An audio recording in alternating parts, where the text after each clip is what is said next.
السلام علیکم ورحمۃ اللہ وبرکاتہ۔ آج ہم آپ کو بتائیں گے کہ حکمران کا اولی فریضہ کیا ہوتا ہے۔ ویڈیو شروع کرنے سے پہلے اگر آپ ہمارے چینل پہ نئے ہیں تو چینل کو سبسکرائب کیجئے گا اور بیل آئیکن کو بھی دبا دیجئے گا تاکہ ہماری آنے والی ہر نئی ویڈیو سب سے پہلے آپ کے پاس پہنچے۔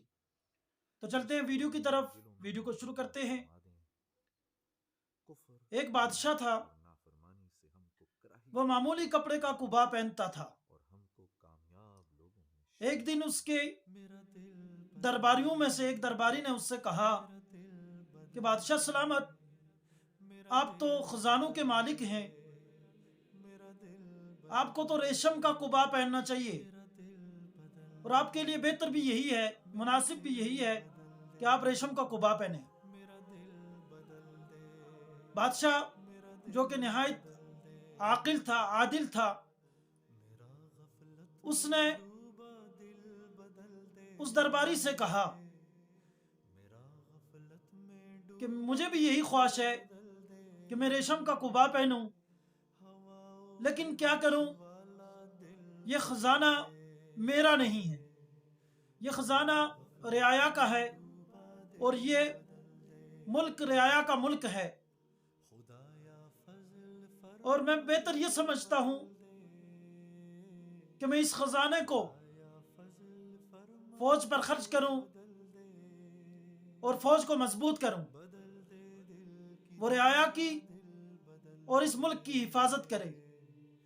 اور حقیقت یہ ہے کہ جو بادشاہ قیمتی لباس پہنتے ہیں، قیمتی قبا پہنتے ہیں اور اپنے جسم کو عورتوں کی مانند سجاتے ہیں، وہ دشمن کا مقابلہ نہیں کر سکتے، اور رعایا بادشاہ کے لیے پھولوں اور درختوں کی مانند ہوتی ہے،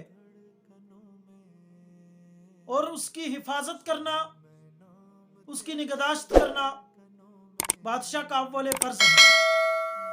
اگر بادشاہ ان درختوں کی جڑوں کو کلاڑے سے کاٹے گا، وہ پھولوں سے اور سائے سے محروم ہو جائے گا،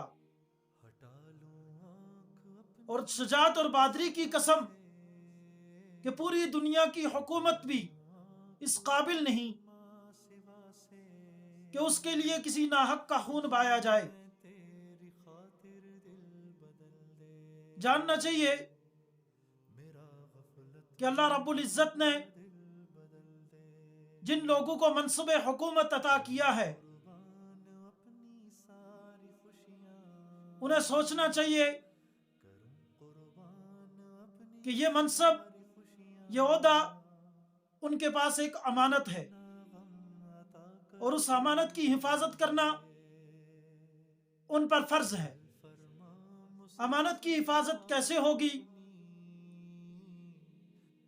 وہ اس طرح کہ وہ رعایا کا خیال رکھا جائے،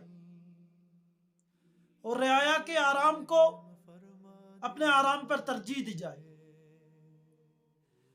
تو جب ایسا ہوگا تو حکمران کو حکمرانی کا حق ادا کرنا پڑے گا۔